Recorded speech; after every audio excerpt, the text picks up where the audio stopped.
Muito bem, São Gotardo e região, você da internet, você em casa, no trabalho, onde quer que você esteja, você que está no seu automóvel, obrigado pela companhia. Agora eu vou bater um papo aqui, como já anunciado antes, vou bater um papo com o nosso conterrâneo Vinícius. Vinícius, que é piloto de avião, São Gotardense. E como eu disse aqui, Vinícius, eu já tinha entrevistado cantores, artistas, advogados, juízes, governador, que mais, senadores, já passei por muita coisa, afinal de contas eu estou com muito tempo já de rádio. Mas piloto de avião é a primeira vez que eu vou entrevistar um piloto de avião. Bom dia, seja bem-vindo aqui ao Alvorada FM, satisfação recebê-lo. Bom dia, Roncalli, bom dia a todo mundo que escuta. Prazer é meu de estar aqui e poder compartilhar um pouquinho da minha história e do meu conhecimento com vocês. Tá certo. Para a gente começar, quando a gente fala que você é daqui, quem está nos ouvindo nessa hora fala assim, de quem que você é filho? Né? Aqui em Minas a gente pergunta assim, você é filho de quem? Você é filho de quem? Bom, Qual que é a sua origem familiar aqui? Minha família é conhecida como o povo do Zabilo, aqui, o Zé do Zabilo, que compra latinha ali próximo ao supermercado da Lila, e minha mãe é Maria do Zabilo. A gente mora também ali nas proximidades do da Lila, no mesmo quarteirão ali na rua de cima. Tá certo. Vamos começar falando um pouco da sua história. Antes de virar piloto, dá uma resumida na sua vida. Estudou aonde, passou por onde, trabalhou onde? Pois é, aqui o início eu comecei trabalhando aqui logo após o ensino médio, no que antigamente era a Vimbratel, que vendia TV por assinatura, depois se tornou Claro TV. Essa empresa abriu uma filial em Uberaba, e foi onde eu vi minha oportunidade de mudar para lá para poder estudar. Mas antes disso, tem que recapitular que minha história na aviação começou há muitos anos antes. Lá no aeroporto, antigamente, não sei se você se lembra, onde hoje é uma boate, existia um restaurante chamado Recanto Aeroporto. Eu lembro. A minha mãe era cozinheira nesse restaurante. E o patrão dela, que era dono daquele hangar que tem lá também. Como é que chamava? Christian Martins. O Christian, acho que já até faleceu, Faleceu. Né? Ele tinha 2 aeronaves que ele disponibilizava para uso dele, mas ele disponibilizava os finais de semana para fazer voo panorâmico para quem estivesse ali no aeroporto. E um dia eu brincando lá no gramado, correndo lá enquanto minha mãe trabalhava, ele me pegou e falou, você quer dar uma volta de avião comigo? Nessa época você é criança ainda. Sim, eu tinha uns 5 anos. E aí eu falei, quero. E a gente foi dar uma volta de avião. E isso começou a virar rotineiro. Foi a primeira vez que eu vi o mundo do alto, né? Começou a virar rotineiro. Nos finais de semana ele sempre me levava para dar uma voltinha. Até que teve um dia que após a decolagem nós tivemos uma pane no motor. Fizemos um pouso naquela área em frente ali que hoje se planta alho, repolho. Do outro lado ali do aeroporto. Da rodovia. Tem até uma casinha lá na frente. Quem passar por ali reparar, nós caímos ao lado daquela casinha. Não foi bem uma queda. O piloto conseguiu fazer um pouso de emergência, só que o trem de pouso do nariz quebrou e o avião virou de cabeça para baixo. Mas não deixa de ser um susto, né? E aí, daquele dia em diante, minha mãe falou assim, nunca mais você mexe com negócio de avião. Mas o sonho já estava incrustado. A gente brinca na aviação que quando você sente o cheiro da gasolina, você já está contaminado com aerococcus, agora você já vai ser piloto, não tem jeito. E aí, nessa oportunidade de ir para Uberaba, já com o intuito de estudar, o piloto dessa época do incidente morava em Uberaba. Eu falei, eu já tenho um gancho, alguém para me dar um norte. Trabalhei em Uberaba lá eu fiz de tudo, fui operador de caixa em supermercado, fui servente pedreiro, trabalhei em fábrica, entrei na Black & Decker, que é uma fábrica de eletrodomésticos, né, liquidificador, ferro elétrico, que é bem famoso. Eu trabalhei na linha de produção de ferro elétrico durante muitos anos, e ali na Black & Decker eu ascendi e finalmente consegui chegar a uma condição de pagar o curso. Quando isso aconteceu, o Aeroclube de Uberaba fechou. E aí me vi numa situação que eu precisava encontrar outro caminho. Comecei a pesquisar e descobri a Faculdade de Ciências Aeronáuticas, que até então eu não conhecia. E as 3 melhores eram em Porto Alegre, Belo Horizonte e Goiânia. Voltei a estudar para Enem vestibular e consegui passar em 4 faculdades. Graças a Deus, todas elas em primeiro lugar. E aí pude escolher Belo Horizonte e por proximidade de casa, né? E era o segundo melhor dentre todas. E fui para Belo Horizonte, onde eu me formei. Hoje eu sou bacharel em Ciências Aeronáuticas e tirei lá também as carteiras, que o pessoal chama de brevet, né? O nome correto é CHT, parecido com o CNH. Eu tirei lá as minhas habilitações, as licenças de habilitações de piloto privado, piloto comercial, instrutor de voo também e piloto de aviões multimotores, né? Que é o que a gente precisa para voar bimotor, quadrimotor, essas coisas. De Belo Horizonte eu tive minha primeira oportunidade em Goiânia, foi onde eu fui trabalhar como copiloto, e de Goiânia eu voltei para Minas como comandante, numa aeronave em Paracatu. De Paracatu comecei a voar, fui para o Nordeste para voar aeronaves maiores. E basicamente é isso. Aí no ano passado retornei para São Gotardo. Vou te interromper aqui, mas a gente vai voltando aos assuntos. Sim. Nesse momento pode ter algum jovem que está ouvindo isso aqui e pode estar com o mesmo sonho que lá atrás você teve. Sim. Qual que é os primeiros passos ali? Ó? Você entrou na escola, quantas horas de voo? Qual que é o caminho para quem quer começar do zero? Eu quero me tornar piloto hoje. Qual que é o caminho para me começar do zero? Cara, é muito parecido com a autoescola. Você faz um curso teórico, depois prova... Em BH, no caso. Aqui... Tem vários Uberaba, locais, né? Uberlândia tem... Esse teórico tem vários locais tem, próximos Juiz de aqui. Fora. Você pode estudar sozinho, esse primeiro curso também é permitido. E aí você faz esse curso teórico, faz uma prova teórica na ANAC. Essa prova tem 100 questões.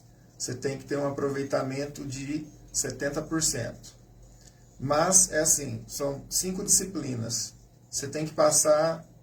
Se você passar em 3, você pode refazer apenas as outras 2 que faltam. Se você passar em 2 e reprovar em 3, você tem que fazer tudo de novo. Fez essa prova teórica, aí você pode fazer as aulas práticas de voo, igual na autoescola. São necessárias inicialmente 40 horas para você tirar a licença de piloto privado de avião. E aí, no final dessas 40 horas, um exame prático também, igual na autoescola, só que o nosso dura um pouquinho mais, é 1h30 de exame com o examinador. Passou por isso, você se torna um piloto privado. O que é um piloto privado? O cara que não quer trabalhar. Você quer voar seu próprio avião. Final de semana, quer... Avião de pequeno porte. Pequeno porte, durante o dia. É o início de todo piloto, você tem que tirar essa habilitação.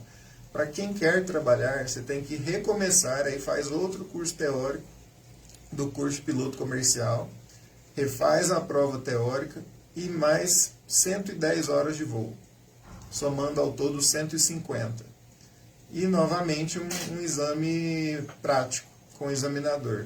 Tirou esse exame prático, você está habilitado para trabalhar. E se trabalhar que você fala, por exemplo, já pode pegar um avião comercial ou é jato particular? Poder você pode, mas aí vai depender da empresa, os requisitos dela. Normalmente, com 150 horas, quase ninguém contrata.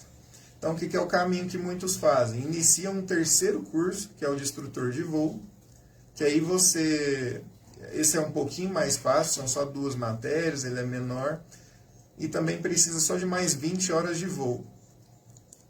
Com o instrutor de voo, se você conseguir no seu próprio aeroclube dar instrução, a hora de voo do aluno vale também. Ela vai contar para você também. Sim. E aí, o nosso marco principal como comandante, como piloto, são 500 horas. Com 500 horas você consegue entrar em companhia aérea, você consegue táxi aéreo, você consegue aviação executiva, você consegue tudo.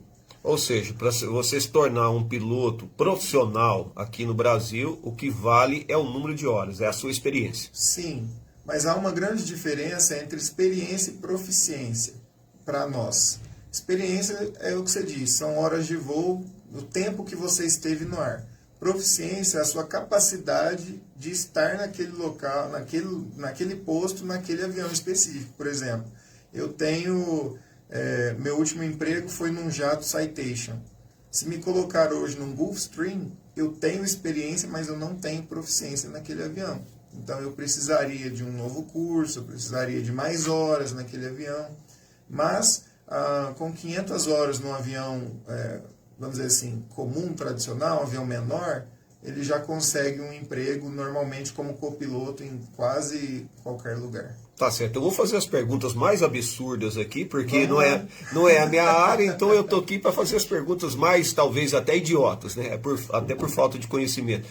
No caso, você tá ali no avião, num jato, que é um jato que você nunca pilotou. Acontece alguma coisa com o piloto lá, ele não consegue descer a aeronave. Você mesmo nunca pilotando aquela aeronave, sendo a aeronave que você nem conhece, você consegue tomar o comando ali e descer a aeronave? Muita gente pergunta isso. Ah, se você estiver viajando lá de Gol, de Azul... Não vou nem piloto falar de morreu. Gol, você tá num desses jatos de artistas aí. Consegue. Acontece alguma coisa, eu nunca pilotei isso aqui, mas aquela instrução básica te leva a conseguir descer. O básico é o mesmo, assim. É ou uma espinha muito dorsal similar. para todos, né? Exatamente. Você vai ter uma coisa ou outra que... basicamente, você pegar aqui, a grosso modo, bem grosso modo, se você pegar um Gol, um Palio, um Celta ou qualquer outra coisa. Aí É o depois você mesmo anda num carro automático. Mas Quem o nunca andou? câmbio é diferente. Uma primeira marcha é uma ré debaixo da primeira, outra ré à direita para trás. Seria mais ou menos isso. Entendi. Todos eles vão ter basicamente tudo. Alguns têm um sistema um pouco diferente, mas o sistema elétrico, o sistema hidráulico, a parte mecânica tem o mesmo princípio de funcionamento. Às vezes vai apanhar um pouquinho, mas se for um piloto já com uma experiência, ele vai conseguir, numa emergência, conseguir pousar esse avião. Não vai ser o pouso como o próprio comandante, mas a chance dele conseguir é bem grande. Vinícius, para quem não te conhece, está ouvindo nosso bate-papo aqui, pensa assim, esse menino deve ter muito dinheiro, né? Porque para estudar para piloto é tudo muito caro, Muito né? caro. Você ralou muito para chegar onde você está? Bastante. Lá em Belo Horizonte, por exemplo, quando eu cheguei, meu primeiro emprego foi como faxineiro, para pagar a faculdade. Para me manter e pagar a faculdade. Belo Horizonte tudo é muito caro. Né? Depois de um tempo como faxineiro, virei marido de aluguel, que eu até fiz aqui nos últimos tempos, esse período que eu estou aqui cuidando da minha mãe. E depois eu tive uma oportunidade numa empresa de TI do Banco Mercantil do Brasil. Mas é o seguinte, os cursos teóricos hoje eu realmente não faço ideia quanto custa, porque eu fiz foi faculdade. A faculdade hoje, a mensalidade deve girar, eu imagino, na casa de uns R$ 2.500. Mês. Por mês, Então, não é muito barato. As horas de voo hoje devem custar algo em torno de R$ 900 cada hora. É muito caro. Como que eu fiz, então? Você tem duas possibilidades para quem tem esse interesse. Três, na verdade. Força Aérea, você vai gastar R$0. Tem que ingressar lá em Barbacena primeiro, na EPICAR, já no ensino médio. Para os pais que estão ouvindo e o filho De repente o filho tem essa vontade. Força Aérea. Depois de piloto, ele pode dar baixa e vir para a aviação civil. Né? Vai ter toda a formação gratuita na Força Aérea, só que é realmente muito difícil. Tanto a prova quanto estar lá dentro. E é disputadíssimo, militar, né? Disputadíssimo. Eu soube, não sei se é correto, porque não sou da área, mas eu soube que hoje a AFA, que é a Academia da Força Militar, da Força Aérea Militar, que fica lá em Pirassununga, só pega os cadetes da EPICAR de Barbacena. Não tem mais concurso externo. Eu soube, não sei se é verdade. Então você tem essa opção militar. Para quem quer seguir para a área civil como eu, pode ir para o Aeroclube, fazer a parte mais sem a faculdade, não é obrigatória a faculdade, só que no mercado de trabalho hoje a faculdade tem um grande peso. Se você tem pilotos com a mesma experiência e um cara que é bacharel em ciências aeronáuticas, com toda certeza o bacharelado vai entrar. Pagando é muito caro, e aí você tem a possibilidade em algumas faculdades de ProUni, que também está sendo bem escasso, mas há essa possibilidade. Eu consegui o ProUni na época, mas o meu ProUni cobria só a faculdade, não cobria as horas de voo. E aí para mim não era viável. Por quê? Para você colar grau, você já tem que ter as habilitações de piloto. Senão você não cola grau. E eu não tinha, num prazo de 4 anos, como pagar ali na época, era R$70 mil de hora de voo. E tem uma terceira opção, que é o FIES, que foi o que eu fiz. eu financiei lá em Belo Horizonte tanto a faculdade quanto as horas de voo, porque a faculdade criou uma disciplina chamada estágio supervisionado, fez parcerias com aeroclubes, e aí pega o valor que deve ao aeroclube, embute dentro dessa disciplina e joga isso para o FIES. E aí pagava tudo. Foi dessa forma que eu consegui. E aí, após formado, paguei o financiamento. Tá certo. Lá no início, quando você se determinou, quero ser piloto, o que você sonhava? Era ser piloto da Azul, da TAM, Latam, ou você queria ser piloto desses aviões de pequeno porte? Internacional. Internacional. O sonho era Etihad, ou Emirates, ou American Airlines. Que são um dos maiores do mundo. Né? O sonho foi esse e durou muito tempo. No início da faculdade era assim, eu tinha o meu grupo de amigos ali que todos tinham o mesmo foco, o mesmo alvo. Isso mudou, Roncalli, no meu último período de faculdade, quando eu perdi meu pai. Que aí a vida me deu um baita choque e eu comecei a pensar, será que a felicidade realmente está lá na cabine daquele 777, do outro lado do mundo? Ou será que está em poder uma vez por mês vir aqui tomar um cafezinho da minha mãe? É porque quando você se torna internacional, é internacional, né? Mesmo. Você você vai viver no mundo, né? E não sabe quando vem. A parte boa, por exemplo, eu tenho amigos que voam na Emirates hoje, colegas de faculdade, na verdade, que foi o primeiro a conseguir entrar, eu vibrei demais por isso. A vida dele é assim, praticamente sai de Dubai, onde é a base dele, para qualquer outra cidade do planeta, geralmente capitais, né? E sempre muda a rota, não é? Sempre. Os pilotos de aviação comercial, eles recebem até o dia 28 do mês, eles recebem a escala do mês seguinte todo. Então ele sabe para onde ele vai, qual dia durante vai, aquele mês volta. só, né? Agora estamos em outubro. Até o dia 28 de outubro ele recebe a escala de novembro inteiro. Ele sabe qual dia ele está de folga e para onde ele vai em cada dia. No caso deles é assim, Dubai, Nova York, Dubai. Dubai, Londres, Dubai. Dubai, Hong Kong, Dubai. É isso. Para mim isso era um sonho. Pô, vou conhecer o mundo inteiro, muitas culturas, principalmente numa empresa como a Emirates, em que praticamente 100% dos funcionários são de todo quanto é canto do planeta. Você é brasileiro, está trabalhando junto com o chinês, o comissário é americano, o outro é não sei o que, o outro é africano.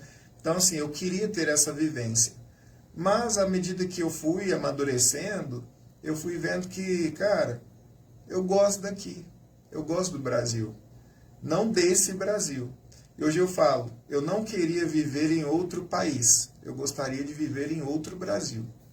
Então, estar próximo de casa, isso a aviação executiva me permitiu melhor, não com um salário tão grande quanto o internacional, que eu teria que passar pela aviação comercial brasileira de qualquer forma, para depois poder ir para lá, mas é uma vida mais tranquila. E me conta uma coisa aqui, aí você estava lá, a sensação do primeiro voo é igual quando a gente tira a carteira? Cara, é aquela alegria, sai vibrando, sai loucamente, que é a primeira vez que te entregam a aeronave e fala assim, vai lá e faz o que você sabe. Cara, o primeiro voo é aquele que você não está entendendo nada que está acontecendo. Frio na barriga, mão trêmula. É o que as pessoas falam assim, muito para mim, aquele monte de reloginho, é tudo aquilo na sua frente se movendo o tempo inteiro e você não faz ideia do que está acontecendo, para onde você está indo, o que está acontecendo. Você está subindo, você está descendo, você está virando, você está completamente perdido. Ainda bem que tem um instrutor do lado para isso. Eu já cheguei a perguntar ao meu instrutor, eu falei o seguinte, eu não sei onde está o aeroporto. Ele falou, está aqui do lado, olha aqui na asa. Completamente desorientado, porque é muito rápido. A gente fala assim, hoje, na aviação profissional, a gente voa 5 minutos à frente do avião. O comandante sempre precede tudo. Você sente tudo lá na frente, o que vai acontecer? Daqui 5 minutos eu vou descer. Então você já começa a se preparar, fazer procedimento. Quando você está começando é o contrário. O avião está 3 horas na sua frente. Você está lá atrás ainda, entendendo o que está acontecendo, o que aconteceu há muito tempo. Mas é uma sensação muito boa. Depois que você pega um pouquinho do ritmo, que você olha assim Fala, caramba, eu tô voando. E o primeiro voo solo, que eu digo ali, aquilo deve ser a sua consagração. Esse é inesquecível, inesquecível, né? Esse é inesquecível. O cara desce ali, te passa as coordenadas, a torre de comando deve falar alguma coisa e fala assim, vai lá, meu filho. E normalmente, para os alunos, você nunca sabe quando é o seu voo solo. Na minha época, é surpresa? Hoje parece que mudou um pouquinho, que já tem isso pré-definido. No meu caso, não. É quando eles falavam, esse cara já pode. Então, eu fiz um voo com o instrutor, ele falou, vamos fazer um TGL, que é toque arremetido. Não dá nem prazo de você criar ansiedade. Não. Você chega e é pego de surpresa. Aí, falou, faz esse completo. O pouso completo é com parada total do avião. Parou no fim da pista, o instrutor desceu, fechou a porta, bom voo. Tchau. E vai. Jesus, hein? É assim. Normalmente, o correto, o que a ANAC preconiza é que o instrutor esteja com o rádio de mão, caso o aluno precise ou cristalize. Já aconteceu comigo já, da pessoa travar ali e você falar, tira a mão, porque o cara segura o comando e não faz nada. Enfim, já teve um que o pai chegou, me pediu na grade do aeroporto, é o sonho do meu filho, dá uma volta com ele, falei, vamos lá. Aí até deixei para um dia seguinte, que era uma atmosfera mais tranquila para o menino não assustar, vamos de manhãzinha e tal. E decolei, não deu 2 minutos, o menino olhou para ele e já falou, eu quero descer, pode voltar. Era o sonho do menino, mas não era bem isso. Eu acho que eu sou um piloto frustrado. Eu sempre gostei muito de avião, mas eu sou de uma outra geração e a vida seguiu por outros caminhos. Mas eu tive a oportunidade de voar várias vezes, helicóptero, avião de pequeno porte, avião comercial, e até hoje eu sou apaixonado. Eu lembro quando eu tive grana aqui agora para comprar um drone, eu acho que eu me realizei sem voar. Eu olhava tudo e falei assim, quero ver se agora eu não enxergo tudo por cima. Em todo lugar que eu ia, eu levava meu drone, mas sempre com aquele sonho lá de trás de criança, de querer ver tudo por cima. Eu acho que a grande parte da molecada sempre teve isso, né? Mas você ainda tem chance. Você tem quantos anos? Eu tenho 49, mas eu... Não. Eu e alguns amigos estamos abrindo o nosso curso de aviação agora. E vai ser de uma forma bem democrática. Depois eu vou postar ao longo da semana aí, para quem tem esse sonho, desde de jovem até esses que estão, eu acho que tá tarde, vai conseguir. E me conta uma coisa, o mercado tem muito piloto? Como é que é essa disputa? Ou está em falta de piloto no Brasil? Concalhe, eu falo piloto profissional. Exatamente, porque falta e sobra. Sobra pilotos sem experiência e falta pilotos experientes. De um lado, você tem tanto empregadores que não são de aviação comercial, quanto os da aviação comercial, Azul, Gol, TAM, que querem pilotos que já sabem voar sozinho, que têm uma certa proficiência e experiência. E do lado de cá você tem um monte de piloto formado que não tem oportunidade. Então é muito complicado. Aqueles que já estão são disputados por unhas e dentes por quem já está contratado.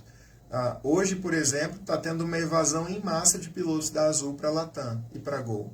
Mas muito. Existe boatos aí que a Azul está com problemas financeiros. Sim, né? ela está com problema financeiro, está em recuperação judicial nos Estados Unidos, que lá eles conseguem acordos para eles conseguem parar um tempo as dívidas enquanto eles continuam operando. Né? E desde que a Azul fundou, o salário dela é o menor como para os tripulantes. Inicialmente a proposta era que, olha, o nosso salário é melhor, mas sua condição de vida também vai ser. Você vai trabalhar menos, você vai ter mais tempo com a sua família, a galera é mais de boa, nós temos políticas dentro da empresa mais leves, mas acabou que isso não aconteceu muito. Continuou o salário menor e a cobrança tanto quanto as outras. E aí a galera está pulando fora. E me conta, você já voou para quase todo o Brasil? Já passou em quase todos os estados? Sim, eu tenho 4 estados que eu ainda não conheci, que são Roraima, Rondônia, Acre, Amazonas e Pará, são 5. Tudo lá em cima. Que é a parte amazônica. A região mesmo. norte lá. Tirando esses, o restante, todos eu já tive o prazer de conhecer. Já foi uma realização pessoal, porque para quem era aqui o filho da empregada doméstica e do trabalhador rural, que sonhava e que às vezes a própria família falava, oh meu Deus, coitado, como é que a gente vai falar para um menino desse que ele não dá conta, que a gente não tem como pagar isso? Isso é a prova concreta, que quando a pessoa quer, nada segura. Os meus pais mesmo não acreditavam. Quando eu saí de casa, eu saí contra a vontade dos dois. Eles não queriam. Só assim, meu filho, não tem como fazer isso. Eu falei, tem. Como? Eu falei, não sei, mas eu vou descobrir lá. Pelo Mas pelo caminho eu vou descobrir. Foi exatamente essa pergunta da minha mãe. Ela disse, meu filho, como é que você vai estudar? Eu falei, mãe, eu não sei. Caminhando, eu vou descobrir. De algum jeito, eu vou saber como é. Então... há sim essa possibilidade, né? E poder conhecer o Brasil, cara, já me deixou muito feliz. E tem algum lugar que você já sobrevoou que você falou assim, nossa, aqui é sensacional, é muito bonito? Rio de Janeiro, Rio de Janeiro. a capital. Ali quando vai chegando, até pra gente quando vai passar ali, pra descer lá no mar, lá, é Santos Dumont, Santos né? Dumont. É o Santos Dumont. O Santos Dumont ali é maravilhoso. Você vira de frente o Cristo ali, né? Muito bonito. Exatamente, é o sonho de todo piloto brasileiro pousar lá. Todos. E a pista lá é o tamanho suficiente ou é curta? Demanda um certo conhecimento do piloto. Se eu te falar que a pista lá é do tamanho da pista de São Gotardo. Que desce o avião daquele porte. Então, assim, é muito desafiador. Lá é um aeroporto que a tripulação tem treinamento específico para lá, tem certificação na ANAC específica para pousar lá, isso de companhia aérea. E só o comandante pode pousar lá. Lá é o único aeroporto que o copiloto não pode pousar. Eu já decolei por lá, de passageiro, claro. Dá um certo medo. Você pega ali e começa, e na hora que você vê, de repente você olha para baixo, só tá o mar. E o avião ainda tá baixo. Você fala descendo, assim, meu né? Deus. Não, na hora de subir, de decolar, eu falo assim, gente, mas não vai caber, porque você sente na hora que Sim. ali, né? Eu falo assim, gente, mas não saiu do chão, não saiu. De repente você olha assim, já tá na água. Eu falo assim, meu Deus, o avião começou a subir ali. Mas tem uma coisa que influencia bastante na performance de avião, Roncalli, é a altitude, no caso deles lá ao nível do mar, temperatura e pressão.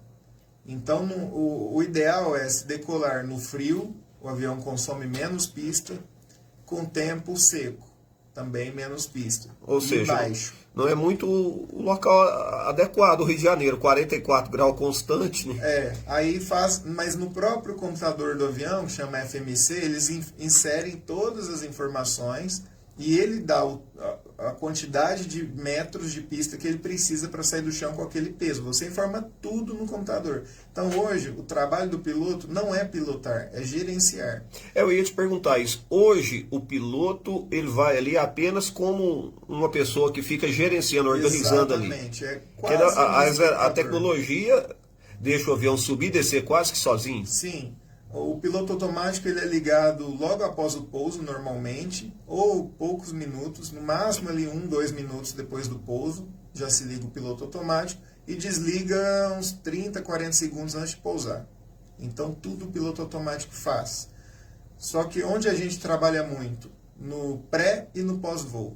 O pré-voo você tem que ter todas as informações.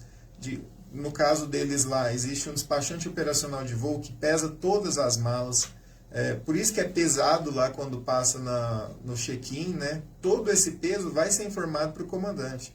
Olha, tem tantas malas, o total deu X, tem tantas pessoas embarcadas, ele vai inserir isso no computador do avião, junto com a rota, junto com as condições do aeroporto onde ele está, e o próprio avião vai calcular. Ele sabe, você sabe de onde você vai sair, por exemplo, a pista 02 da direita, que é uma maiorzinha.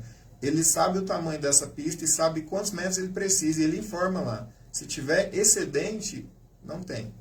Ou retira gente, retira peso, você informa a quantidade de combustível também, que é em peso para nós, não é litros, não interessa. E o próprio computador calcula. Você tem 1.300 metros, você vai precisar de 1.000 para sair do chão. É assim. Certo. E me conta, por que às vezes é preciso despejar combustível fora? Você fica rodando ali em torno daquele aeroporto, a aeronave teve que dispensar um pouco de combustível. Isso é por segurança? O alijamento de combustível acontece geralmente na seguinte situação. Só aviões internacionais têm isso.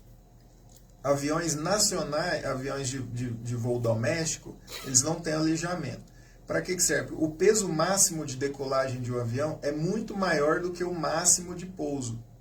Por quê? Por estrutura da própria aeronave. Vamos pegar, por exemplo, um Boeing 777. Ele decola com 360 toneladas de peso total.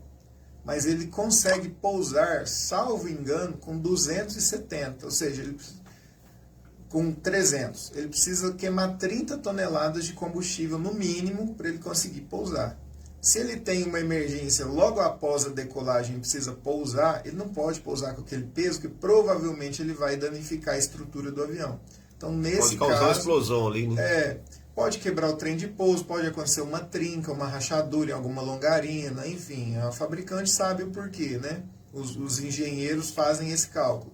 Então, do momento que ele decola, você precisa pousar logo em seguida, ele precisa perder 20 toneladas, por exemplo.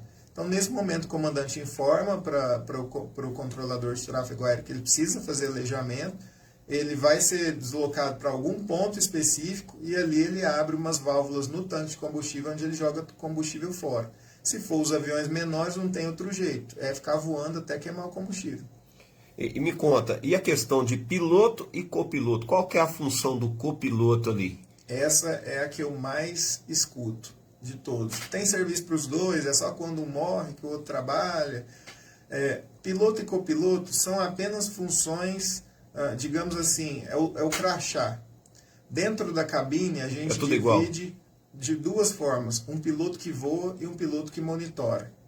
Pode ser qualquer um dos dois. Em companhia aérea, geralmente troca.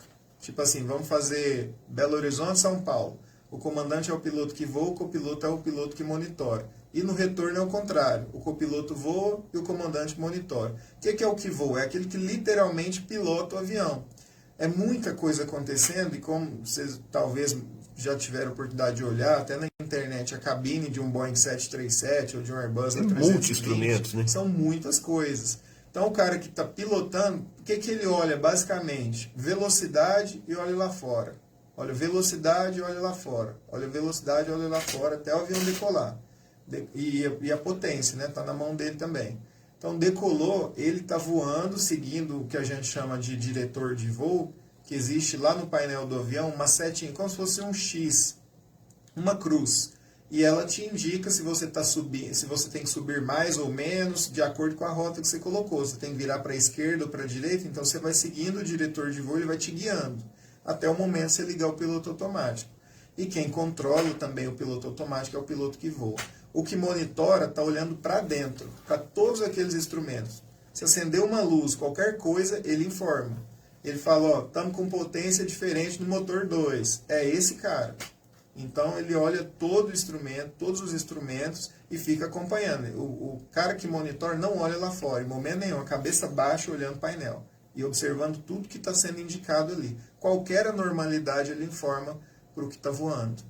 Tá certo. Uma das questões que eu sempre me pergunto, e acho que todo mundo que voa também se pergunta, é o famoso colocar o celular no modo avião. Cara, celular derruba avião, cara? Aí você me colocou numa situação complicada.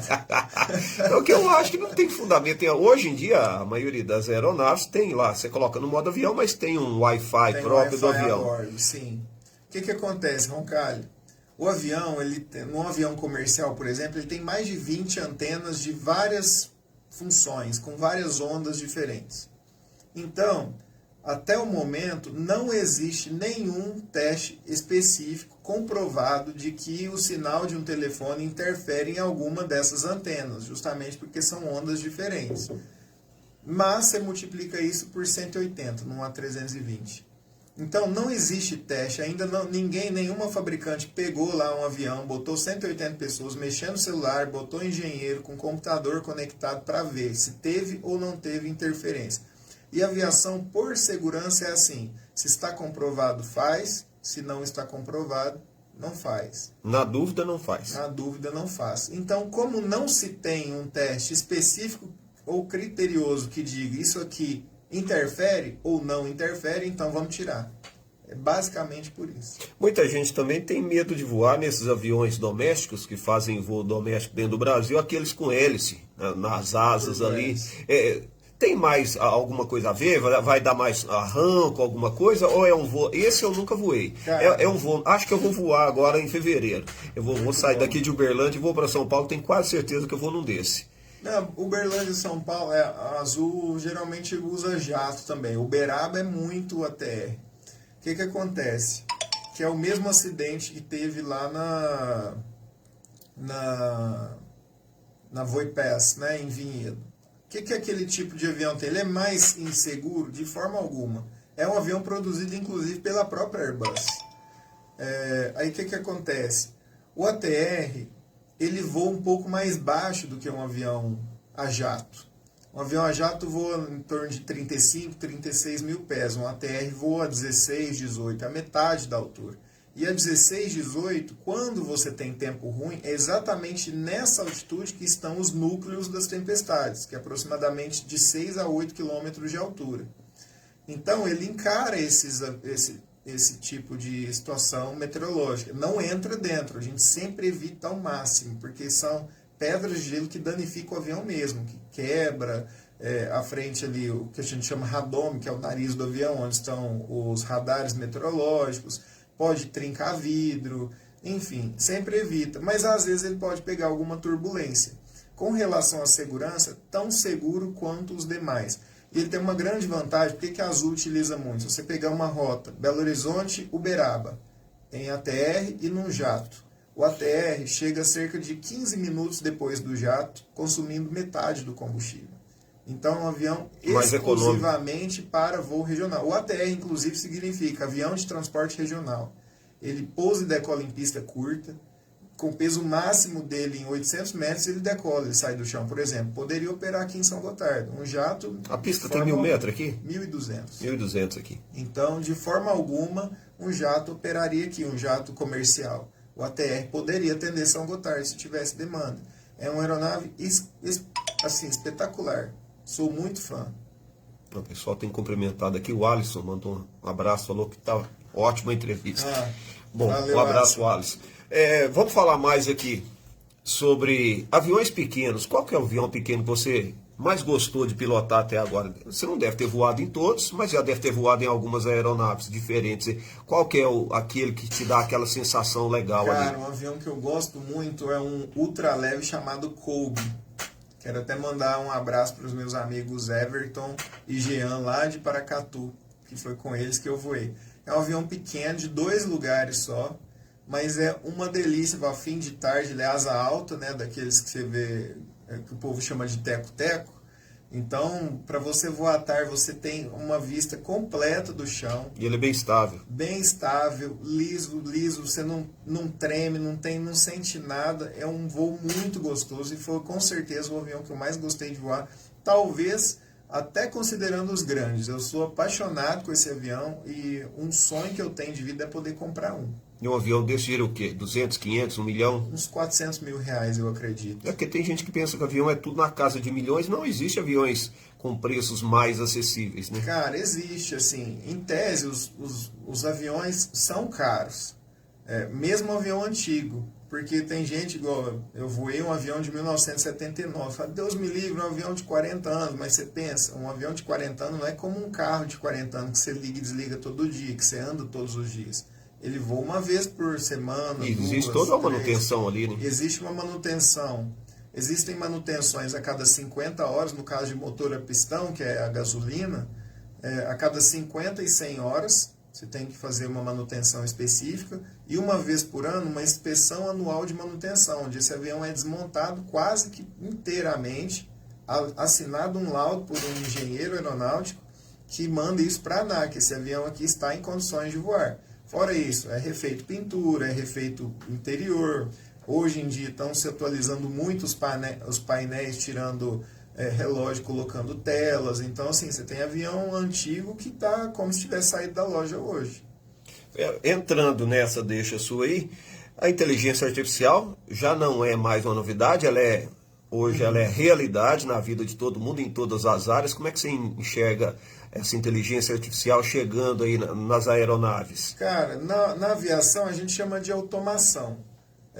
Já ajuda bastante e depende muito de filosofia de cada empresa. Se você pegar aviões que a empresa vende para uso pessoal, por exemplo, você Roncalli, que é um avião para você voar com sua família, eles tiraram quase todos os checklists e coisas que você tem que fazer e botaram um botão lá chamado teste. Você aperta o botão, o próprio avião faz todos os testes que ele tem que fazer. E você simplesmente decola ou não. Na aviação comercial ou em jatos maiores, isso traz de forma a diminuir o trabalho dos pilotos, que a gente chama de workload. Assim, tirando às vezes checklist, algumas coisas que eles teriam que olhar. A Airbus, por exemplo, utiliza uma filosofia que a máquina é sempre quem toma a decisão. É um pouco contraditório com os pilotos mais antigos, que preferem Boeing, porque ele quer o avião na mão dele, ele quer que ele decida. O Airbus não é bem assim. Se você der um comando brusco lateralmente, ele não vai virar bruscamente. Ele tem não um obedece. computador que entende que naquele peso ele pode girar em tantos graus por segundo, e é assim que ele vai fazer, de forma a proteger a estrutura do avião. E eles têm também uma coisa diferente da Boeing. A Boeing você tem várias luzezinhas verdes ou laranjas ou vermelhas naquele painel de cima, assim, que a gente chama overhead panel. Na Airbus é tudo apagado. Acende o que você precisar ver. Precisou chamar a sua atenção, acende. Eu acho mais inteligente. Se eu não preciso ver, eu não tenho que ver luz nenhuma. Porque se você está vendo várias luzes ali e de repente uma verde se torna laranja, às vezes você pode confundir se já tinha outra laranja, né?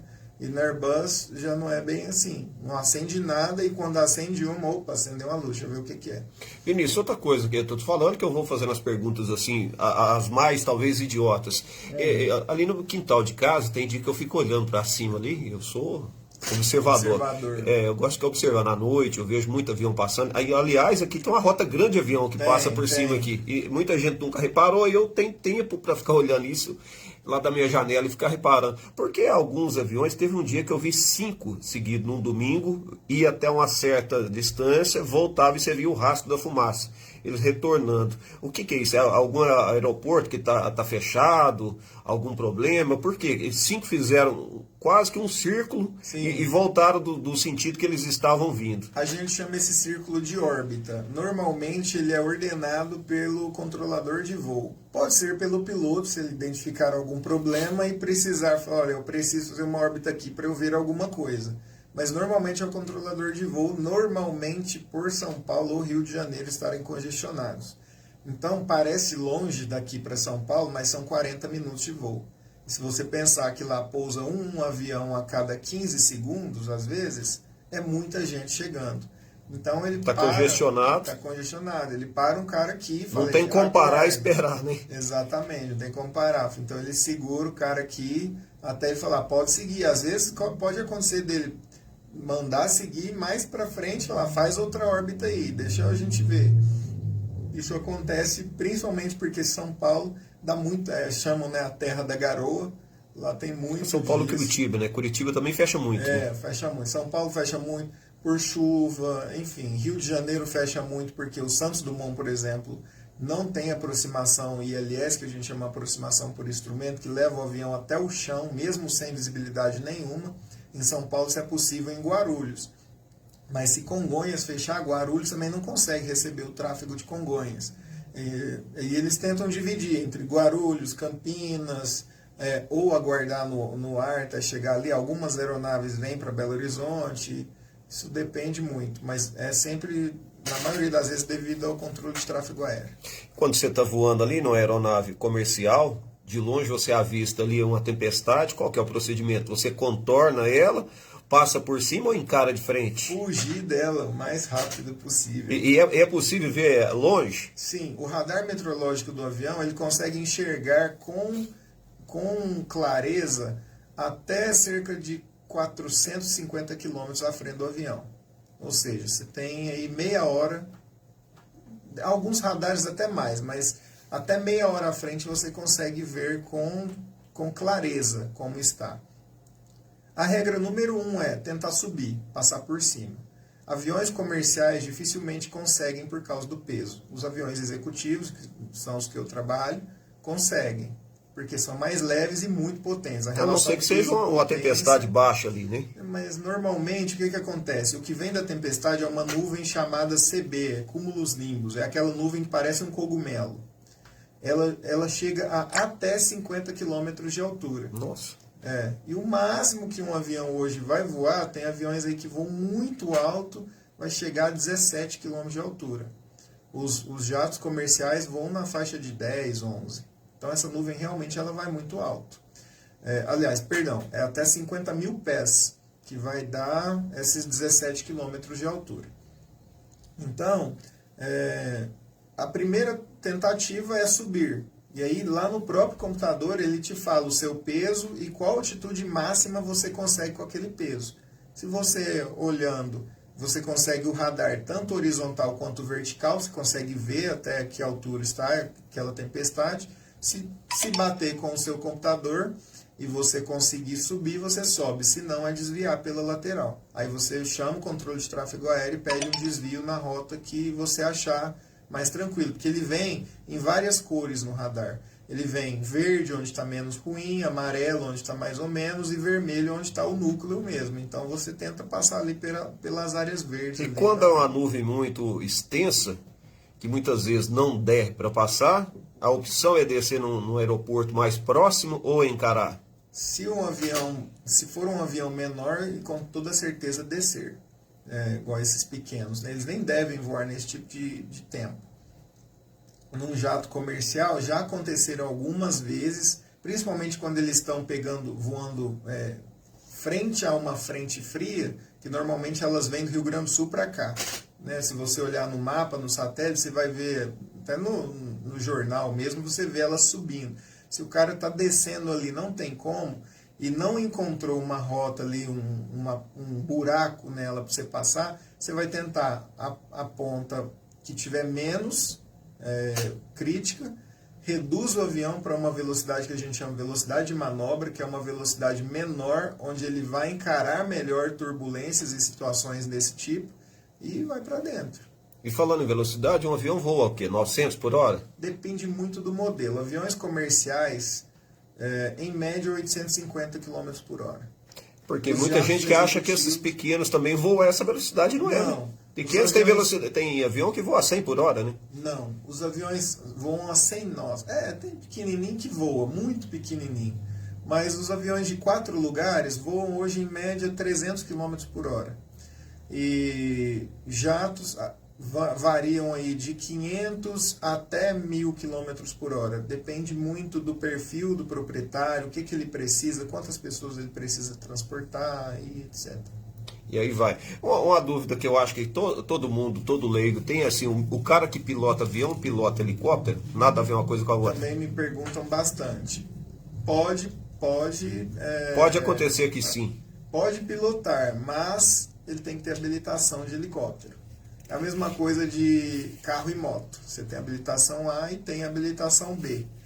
Então, para helicóptero, assim como eu disse lá atrás, quando você faz o teórico do aeroclube, existem teóricos específicos para helicóptero. A base, por exemplo, meteorologia é a mesma, navegação é a mesma, mas aí você tem teoria de voo, já é diferente de avião para helicóptero, conhecimentos técnicos de aeronave é diferente do avião para helicóptero, e regulamento de tráfego aéreo também é diferente do avião para helicóptero. E aí depois ele ingressa numa escola de voo de helicóptero e tira a licença. A licença do helicóptero no final das contas, ela sai ao mesmo preço do avião, porque o avião precisa de 150 horas e o avião 100 horas. Perdão, o avião precisa de 150 e o helicóptero 100 horas para você tirar a habilitação de piloto comercial. Mas a do helicóptero é bem mais cara. Hoje deve ser na faixa de uns R$ 1.900 a hora. É bravo, hein? E falando em tráfego aéreo, como é que funciona? São estradas no céu? Sim. Mais ou menos assim, para que as pessoas possam entender. Já aconteceu de eu estar voando e ver outra aeronave passar assim, um pouco abaixo, meio do lado. Eu achei aquilo sensacional. Eu tenho até isso filmado. Achei aquilo sensacional. É até bom que você Parece falou... que é uma avenida, Sim, indo e vindo, né? Mas justamente isso. Cada um na sua Você altura. comentou de ver aqui em São Gotardo, né, que tem um tráfego aqui, a gente chama de aerovias. São literalmente rodovias no ar Em São Gotardo passam duas aerovias exatamente aqui em cima. Uma, na verdade, em cima de Matutina, mas está para um avião, para o ângulo que a gente vê, está praticamente em cima aqui. Uma vem de São Paulo sentido a Fortaleza, passa por aqui. Para quem está indo para o norte, aeronaves internacionais passam por aqui. Se você, no fim de tarde, ouvir um barulho muito forte de avião, com toda certeza é um A330 da Azul que está indo para Madrid ou para Paris. Na madrugada, esses dias mesmo, tava muito barulho de avião. Parece que tava muito silencioso o planeta. Não para ouvir avião, era 4 horas da manhã avião. Para umas 4h30 avião. Eu falei assim, meu Deus, o que está acontecendo hoje? Esse normalmente é o horário que os internacionais voam. Eles geralmente chegam ao final do dia ou ao início da madrugada. Porque dali, por exemplo, ele pousa aqui 5 da manhã, tá saindo os domésticos para vários lugares do país, entendeu? Eles pensam até nisso. E tem uma aerovia aqui também que vem de Belo Horizonte a Uberlândia, e nós estamos exatamente em cima dela. Então passo aqui 6 vezes por dia um avião da Azul fazendo essa rota. Ou seja, por isso que é tão comum, pessoas observadoras, que eu sou uma delas, né? Fica ali olhando ali e fala assim, nossa, mas passa muito avião aqui. Se muito. você ver ali vindo do sentido da subestação, tá vindo de Belo Horizonte ou Vitória. Se você pegar aqui vindo do sentido aqui do Geraldo Marques, está vindo de São Paulo. Né? É bom saber. Para ali, para o bairro, para o Taquaril ali está indo para o Nordeste, e aqui sentido Balneário está indo para Uberlândia. É mais ou menos esse rumo. E sobre o que você disse, sobre ver avião perto, sempre tem uma divisão de 1.000 em 1.000 pés, que dá aproximadamente 300 metros de altura. Então eles nunca... É meio comum, né? Diz que é comum. Eu achei engraçado que passou do lado, nós indo num sentido e o outro passou assim, meu Deus, o que é isso aqui? Uma avenida? Eu me pergunto, como é que não bate de frente? Por quê? Eles estão em alturas diferentes também, né? Estão em alturas diferentes, mas, além disso, as rotas elas são pares ou ímpares de acordo com o rumo que você está voando. Se você está voando de norte para sul via leste, por exemplo, vamos imaginar daqui de São Gotardo para Vitória, você está indo num nível ímpar de voo, num nível par. Quer dizer, você vai a 18, a 20, a 22, a 24 mil pés, por aí. E quem está fazendo a rota contrária está a 23, 25, então sempre se cruzam, mas em altitudes diferentes. E é bacana de ver. Eu tive essa oportunidade, achei isso o máximo. Eu falei assim, nossa, ó, um avião vindo ali. E eu falei assim, mas o que é isso? E vem mesmo. Eu olhei assim várias vezes, não é possível que venha outro avião. E vinha outro e passou. Passa muito perto. Em Brasília, quem tiver a oportunidade ou quem já teve, muito provavelmente tem grande chance de ver aviões pousando juntos. Porque são 2 pistas, né? Ah, tá. Então, eles pousam ao mesmo tempo lá. Usando as 2 pistas. É muito comum também em São Francisco, nos Estados Unidos. Isso acontece com muita frequência. Tem muito vídeo no Instagram aí, no Reels. Eles vêm juntinho assim, parece que está postando corrida. Vamos falar então das interferências, dos tremes dentro dos aviões comerciais lá. É o grande medo. O medo do povo. E dá medo mesmo. Não vamos ser hipócritas, não. Dá muito medo. Como é que funciona? Eu vou te dar uma sensação que eu tive. Eu já tive a oportunidade, eu não sei, eu devo ter cara de asa. Nossa, toda vez que eu compro, eu não sou de escolher local e eu sempre caio nas asas. E aí teve uma única vez que eu fui no fundo do avião. Na hora que nós pegamos turbulência, eu achei que eu estava no rodeio aqui da FENACEM. Você tá louco? Você pegou o pior lugar. Não, é a mesma coisa de montar nos bois aqui da FENACEM, aqui lá no fundo. É engraçado. Por coincidência, também não se existe dados estatísticos, nem nenhum estudo sobre isso, nos acidentes aéreos, 90% dos sobreviventes estavam na cauda do avião. Ninguém estudou isso até hoje, não sei porquê. Se foi sorte, se foi porque o impacto ali foi menor. O impacto talvez perde um pouco da física agindo aí da ali. frente destruiu e a de trás não. Inclusive lá da Chapecoense, aquele pessoal que sobreviveu estava quem estava no fundo, né? Mas não tem nada de falar assim, até então para nós boato, porque não existe um estudo, nenhuma estatística. Mas em compensação, compensação é o pior lugar para quem tem medo ou para quem não quer, porque o avião funciona a partir... ele é igual uma gangorra, o Roncalli. A asa é o eixo. Então ele gira para cima e para baixo em torno da asa. Quem está em cima da asa é o local que menos balança. Mas vai balançar. Vai balançar, como um todo. Mas isso se você pegar tempo ruim, que eu imagino que também você já tenha voado com um tempo bom, assim. Já peguei. Estável. Já, a maioria das vezes, sim. Uma única vez eu peguei chuva, lá no Rio. Eu falo com a minha mãe também não voa, eu cansei de mandar vídeo para ela do copo d'água em cima do painel do avião. Assim, a mesma coisa desse copo que está aqui em cima da nossa mesa. Não balança absolutamente nada. Um ônibus nas nossas rodovias muitas vezes balança mais. muito mais. Então não tem esse perigo. Mas para quem tem medo e nunca voou, o conselho é compre o seu assento próximo ali à asa. Como que eu sei como que é a asa? Se você pegar lá, tem um mapinha igual tem um de desenho ônibus, lá, né? O primeiro terço, você divide ali em 3 partes. A parte do meio é a asa. A parte da frente é a frente da asa. E o último terço é para trás da asa. E tem uma coisa, cara, que eu queria deixar muito claro aqui. Turbulência não derruba avião. Nenhuma. Todos dizem isso. Nenhuma. O duro é explicar para o cérebro da gente. Porque o que acontece? Mas o avião da Air France que ia do Rio de Janeiro para Paris caiu lá no meio do mar com tempo ruim. Não foi a turbulência. Num acidente a gente tem o que chamamos de fatores contribuintes. São várias coisas. É uma corrente, nós chamamos de elos da corrente. É uma corrente onde vários elos foram descumpridos. Não foi uma coisa só. Então, às vezes você vai ver o mecânico esqueceu de apertar um parafuso, o piloto não fez o check que aquele parafuso tinha que estar lá, na hora de testar não testou. Enfim, várias coisas. O tempo estava ruim, talvez, a pista estava com detrito e foi acumulando coisas. Então a chance é mínima.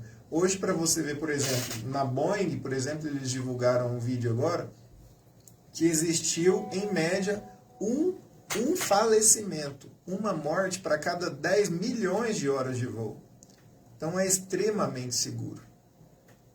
Eu falo, se você morrer de avião é porque era seu dia. Se você não tivesse de avião, você ia morrer de morrer dentro de casa, caído ali dentro de casa. O ano de 2017, por exemplo, foi o ano mais seguro da aviação no planeta. Foram 7 bilhões de passageiros transportados e nenhum morto. O que eu acho mais difícil na aviação, sabe, acredito o quê? A demora para embarcar. Nossa, a demora, ela, para quem tem ansiedade que nem eu tenho, nossa, você fica ali, parece que o tempo não passa nunca. Né? Aquele é terrível. Agora, o Adilson Duarte mandou aqui, ele nunca voou e tem muito medo. O que fazer?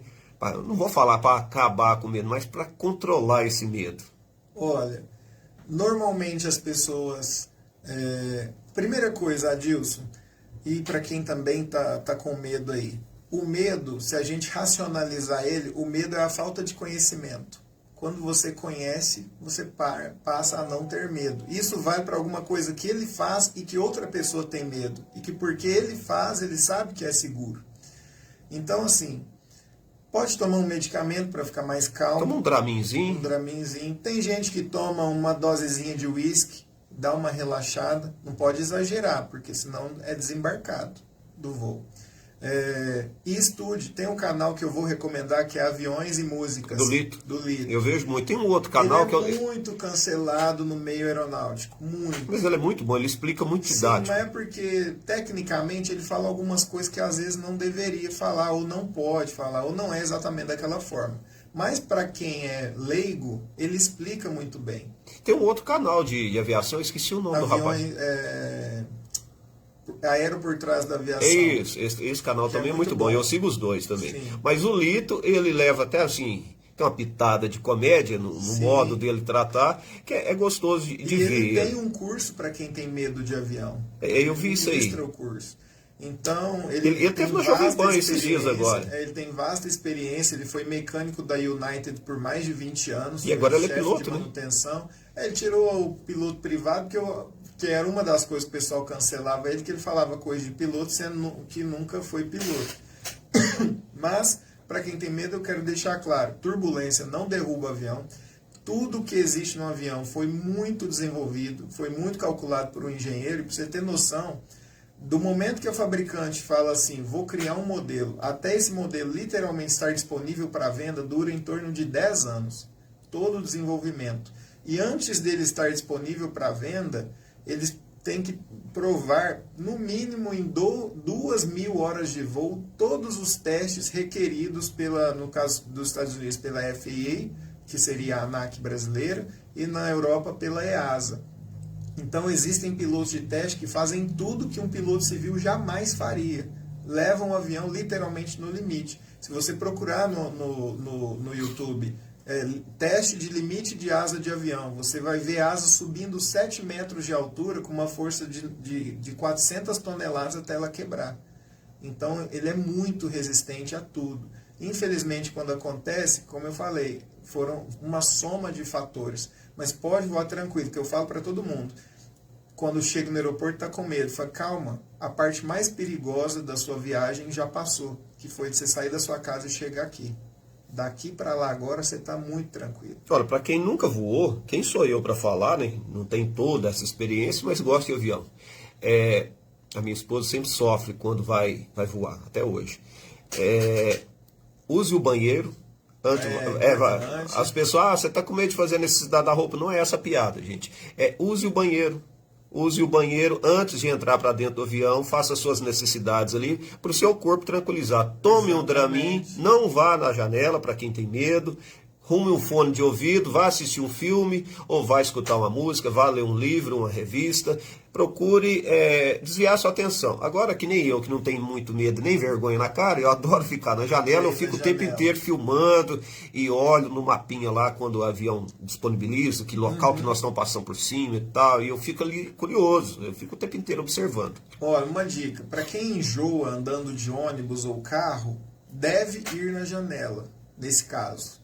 Porque o enjoo, ele vem do princípio que o seu corpo está movimentando, está tendo um agito, e os seus olhos não estão vendo o porquê. Aí tem uma glândula, né, na cabeça que... Exatamente. A faculdade, por isso que eu falo que a Faculdade de Ciências Aeronáuticas é tão importante, porque além da parte de aviação, nós estudamos Direito Aeronáutico, nós estudamos Engenharia Aeronáutica, nós estudamos Medicina Aeroespacial, nós estudamos Sociologia, nós estudamos Psicologia do Comportamento Humano para o voo. Enfim, são muitas coisas. Então, assim, para quem tem enjoo, essas coisas, tem que ir na janela e tem que ver o movimento. Porque o avião, ele vai fazer uma curva. E aí você vendo a curva, seu cérebro entende. Tô fazendo a curva, tô vendo aqui a curva acontecendo. Então, é importante que para quem tem esse receio. Mas é super tranquilo. E também, a melhor dica que eu posso dar, para quem tem receio, voe sempre no início da manhã ou no fim da tarde. Essa seria uma das minhas perguntas aqui. Quais são os melhores horários para voar, tanto em avião pequeno quanto grande? E qual que é o clima melhor? Se está muito calor é bom? Se está um dia que nem hoje, um dia frio, nublado é bom? Qual que é o melhor clima? Bom, o horário é sempre bom até por volta de umas 9h30 da manhã a decolagem. Lá em cima não faz muita diferença, a questão é a atmosfera baixa. Aqui é onde há a maior interferência de radiação solar, né, de calor. E o que faz a turbulência são justamente o calor. Essas ondas de calor que sobem? Ondas de calor, que é onde a gente vê o urubu voando ali. Então, o que acontece? Aquele ar está ascendente, ele está subindo. O ar quente sobe, igual você vê as coisas subindo em cima da chama do fogão. O ar frio, pelo contrário, ele desce. Então, o ar quente sobe, ele resfria lá em cima e desce pelo lado. Então, o avião, às vezes, está... Por que tem a turbulência? Ele está passando no ar frio que está descendo e de repente ele entra numa onda de calor que está subindo. Ou seja, te dá aquele tranco. É um para cima e um para baixo. Exatamente. Aí ele sai da onda de calor, tem uma onda de frio que está descendo. Isso é da atmosfera. Deus criou assim. Não tem o que o piloto ou o avião ou o que nada fazer. Então, quando está no fim do dia ou no início da manhã, não tem essas ondas de calor. Né? Então, até umas 9h30, 10 é tranquilo. E depois das 15 horas também, ou para quem quiser, o voo noturno.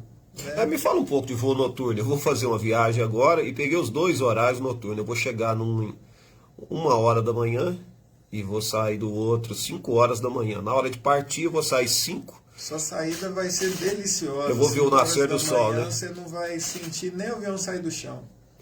Agora esse outro que chega quase 1 hora da manhã, esse é tenso, né? Muita gente me pergunta também, eu posso dizer,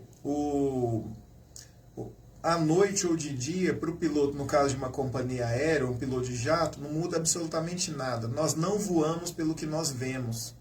Até porque não dá para ver muita coisa, né? Nós voamos pelos instrumentos. Eu voei uma vez com uma passageira que tinha medo, a gente brincando, e tava o sol na minha frente, e eu peguei uma capa de para-brisa, igual essa de carro mesmo. Tampou todos os vidros? Tampei todos os vidros, chamei ela, falei, Juliana, dá uma olhada aqui. Ela olhou e falou, minha Nossa Senhora. Eu falei, não faz diferença o que eu estou vendo aqui. Então não muda. Talvez vai mudar, assim, o pouso. Pode ser que se o piloto faz um tempo que ele não faz um pouso noturno, é um pouquinho mais chato, ele pode, na hora de fazer o flare, que é levantar o nariz para tocar o chão, você perde meio que a referência de altura. Então pode ser que às vezes seja um pouquinho mais brusco, mas nada assim também que mata, não. E mesmo vai dormir.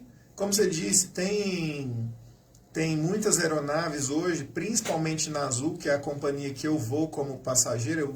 Tenho muito poucos voos como passageiro, acho que não mais do que 10. Mas como piloto, mais de 500. Então, o que eu posso dizer é o seguinte, a Azul tem um excelente serviço de bordo, excelentes comissários, as outras têm também. Mas a Azul tem uma grande vantagem, que é entretenimento a bordo. Você tem televisão, você tem Netflix, você tem mapa para ver onde você está. Então, é só pedir um fone de ouvido para o comissário, ou se você quiser levar um seu daquele com plugzinho P2, você conecta lá e vai assistir filme. Eu fiz um voo de 4 horas com a Azul, fui assistindo vídeo, filme. A dica continua. Talvez você pegue uma aeronave que não tem essa tecnologia, baixe o vídeo antes no seu celular. E vá assistir. Pegue o seu fone de seu costume, coloque ali, meu amigo, e vamos. Bom você ter lembrado do fone. Não pode ter ruído a bordo, que o comissário chama atenção. Então tem que ser sempre com fone. E lá dentro ele é uma autoridade, porque muitas vezes as pessoas não entendem, né? Ali o comissário, o piloto, ele é a autoridade máxima ali dentro. Sim. Ali, né? Vou falar. Você quer fazer outra pergunta? Ou posso não, falar pode ir. É o seguinte: o comissário, para começar, ele não é garçom de bordo. Muita gente pensa que ele está ali só para servir snack. Não é. No caso de um acidente, quem cuida dos passageiros são os comissários. O piloto não sai da cabine, ele é o último a sair porque ele tem um monte de procedimento para fazer. Então a ordem do comissário é a que vale. Se tiver que evacuar a aeronave ou qualquer coisa. Se caso ele não conseguir resolver, aí sim eles passam para o comandante, né? O comandante toma a frente. E com relação à responsabilidade de comandante, legalmente, a bordo do avião, o comandante é a autoridade máxima sobre tudo, absolutamente tudo. Ele pode dar voz de prisão para uma pessoa, ele pode firmar um casamento, ele pode firmar um falecimento, ele pode firmar um nascimento. Isso vem pelo Código Brasileiro de Aeronáutica. Tudo que acontecer dentro do avião é o sim e o não do comandante. Lá fora, ele está sempre em contato com a equipe de solo, no chão do aeroporto, eles não engatam uma mangueira no avião sem pedir permissão para ele. Nem para abastecimento, nem para nada. Fica um cara falando, comandante, o caminhão está pronto. Pode iniciar o abastecimento? Fala, não, aguarde. Então não. E mesmo quando o ATC, o controlador de voo pede, né, solicita uma descida, uma subida, alguma coisa. Se naquele momento o comandante acha que não tem como fazer, ele vai falar negativo. Solicita outra informação. E aí ele... O comandante também, outra pergunta, essa eu até já vi, mas é bom fazer, tem muita gente que deve ter essa dúvida. Você está lá dentro e fala assim, atenção, nós vamos descer, posicione as poltronas e tal. Muita gente questiona, né? Porque a poltrona do avião mexe tão pouquinho, né? Tão pouquinho, mas eu sei qual que é a resposta, eu até vi uma entrevista do Lito, mas eu gostaria que você, como piloto, falasse. Na vertical, porque realmente, eu acho que... É até engraçado, né, falar que a poltrona se mexe, porque não dá 5 centímetros. Mas a poltrona na vertical é por uma questão de segurança, principalmente. Né, o impacto, no caso de um choque, alguma coisa,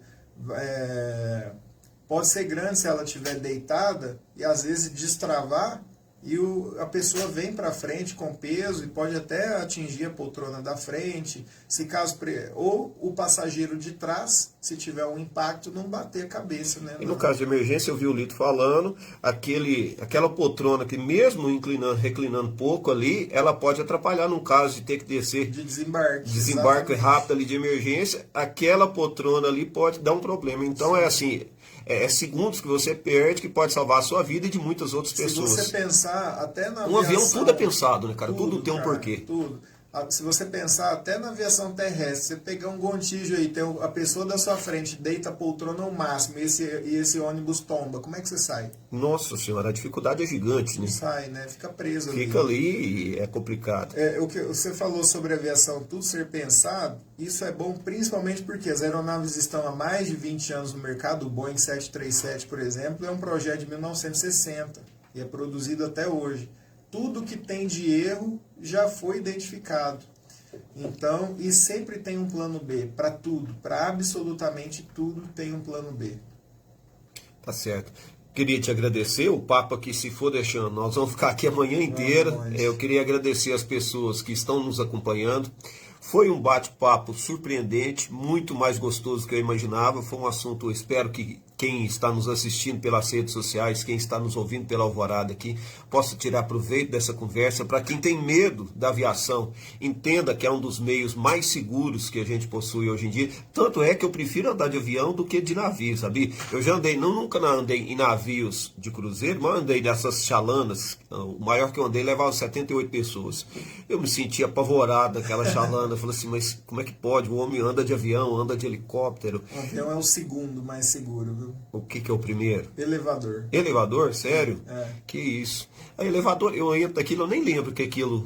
É um acidente fatal no mundo por ano, o elevador. Eu nem lembro que elevador é elevador, te falar a verdade. Eu entro ali, eu sempre tô com tanta pressa, eu só aperto o número e já tô pensando, agora eu vou chegar ali, vou fazer tal coisa. Eu nem lembro que aquilo ali tá fazendo alguma coisa. Mas assim, muito bom esse bate-papo. Quando quiser voltar, sinta-se à vontade. É um prazer. Espero que o bate-papo também para você tenha sido gostoso, que o pessoal possa conhecer. E para a gente aqui na cidade é um orgulho saber que uma pessoa simples, humilde, que saiu da batalha aqui, acreditou no sonho, correu atrás e se tornou um piloto de avião. E o que eu posso te desejar para você é que você possa ter muitas horas de voo. Toda vez que passar um por cima aqui, eu vou ficar imaginando, será que é o Vinícius ou não? Vou ficar te mandando no WhatsApp. E aí, passou por cima aqui hoje ou não? E aí, como é que foi? Pode mandar. Assim, e aí? Roncalho, só tenho a agradecer, foi muito bom. Eu também não imaginava que seria tão leve, tão gostoso falar aqui com você, com o pessoal que está ouvindo. Estou sempre à disposição. Para quem quiser me acompanhar nas redes sociais, só procurar Vinícius Batista, vai me achar por aqui. Essa semana eu já vou iniciar a divulgação do curso, né, do meu curso, para quem tiver interesse de saber mais também. E te agradeço a oportunidade, espero que possamos voltar em breve. Quem tiver até algum medo que talvez você possa sanar, que entre em contato com você pelas redes sociais.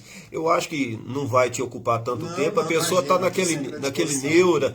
A primeira vez que a minha mãe vai voar, está muito nervosa, está assim, está assado. Talvez você possa dar bons conselhos ali que acalme a pessoa. Ou mesmo se precisar de dica. Agora mesmo tem uma amiga me perguntando, vai voar pela primeira vez, como é que eu faço no aeroporto, onde que eu tenho que ir, o que eu tenho que fazer. Pode chamar que eu ajudo, eu pergunto. O que muda muito é as malas, né? Voltando ao assunto aqui. Esse das malas é o terror, né? Agora tem um caixote lá de papelão, tem que encaixar a mala lá dentro. Meu Deus, cara, aquilo ali é a treva. O que está acontecendo muito é que as companhias estão tentando aumentar a carga paga. Tudo que está sendo tudo é faturamento, né, cara? Por causa do dólar, cara. O real está muito caro. Se você pegar uma passagem de R$1.000, ela custa $180. E tudo para a companhia é em dólar. Então, realmente eles operam no limite ou no prejuízo aqui no Brasil, porque a economia não ajuda, o combustível é muito caro. Um avião consome, a gente nem chegou a falar, mas um avião consome 1 litro de combustível por hora, um avião desse.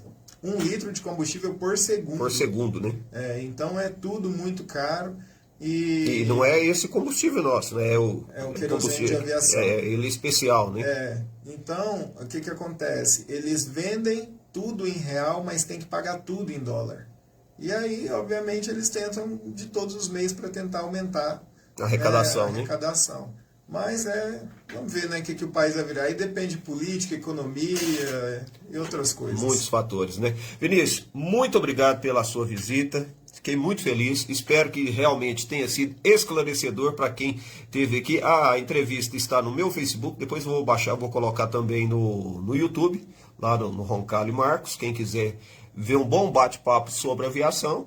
Era alguém que faltava no meu currículo e foi um bate-papo sensacional, apesar de eu não entender bulhufas de aviação, mas eu sou um cara admirador, eu procurei ver algumas coisas, até para te entrevistar, eu me preparei também. Se eu não posso chegar lá e perguntar se o avião tem asa, né? Não, a gente tem que saber alguma coisinha, pelo menos para dar um pontapé inicial para cada assunto aqui, e foi muito gostoso.